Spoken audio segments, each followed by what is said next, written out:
Welcome to the dark and chilling world of Sinister Diaries, where nightmares come to life and spine-tingling tales unfold. If you dare to face your fears, hit that subscribe button and ring the notification bell, because here, the terror never sleeps. Part 1. My wife Lynn and I have been together for 6 years and married for 11 months. Our entire history together has been very normal, and never once have I noticed any weird behaviors or red flags. I can't stress enough how out of character this whole thing is for her. Lynn is very kind, intelligent, and thoughtful. She's always been the no-nonsense type of person. Being childish or trying to scare me is not something she'd normally do. She doesn't even like watching horror movies. When we first started dating, she agreed to watch The Shining with me because she knew how much I loved horror. She was so scared that she didn't even make it through half of the movie before we had to turn it off. She isn't into anything creepy and has never been into pranks. It's just not her cup of tea. And that's fine. But that's what was so strange about this. It's just so unlike her. I should also add that she never had any mental health issues. And as far as I'm aware, it doesn't run in her family.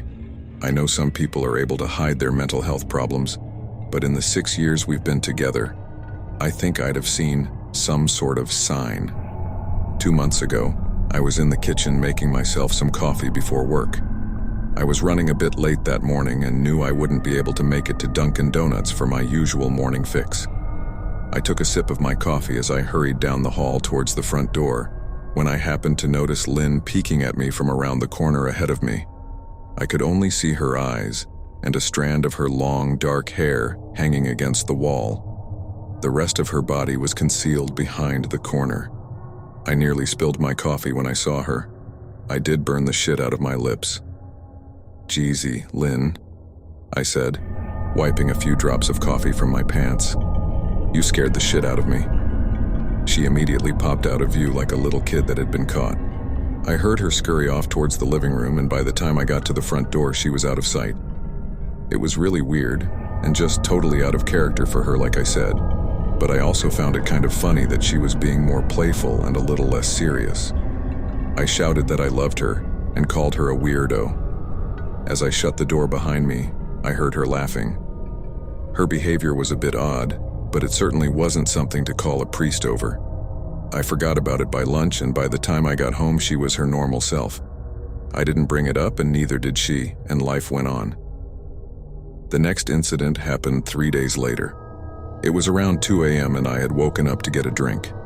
I was standing at the kitchen island, jug of Oj in hand, when I felt a strong feeling that I was being watched. For whatever reason, I looked down at the floor and saw my wife's smiling face staring back. She was peeking at me from the other side of the island, staring up at me with wide, unblinking eyes, and grinning. Grinning like the Cheshire Cat. I screamed, "I'll admit it."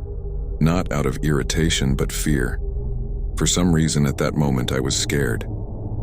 At the sound of my scream, Lynn scuttled backwards out of my view, her hands and feet smacking the tile floor as she hurried out of the kitchen on all fours. I didn't run after her, or even yell after her. I just stood there frozen in shock, wondering what fuck had possessed her to do that. It took me a little longer than I'd like to admit to go back upstairs, but I eventually did. When I got to our bedroom, Lynn was lying on her side, asleep, or at least pretending to be. I stood there for a while, watching her breathing to be sure she really was asleep. I had the feeling she might jump out at me the moment I got into bed, but she didn't. I climbed into bed and she didn't even move. Her breathing was soft and deep, and I was starting to wonder if I'd dreamt the whole thing. And that concludes another chapter of Sinister Diaries. We hope you survived the ordeal and that your nightmares are just beginning.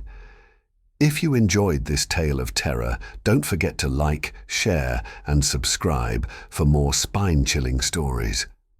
Remember, the darkness is always watching, so until next time, sleep tight.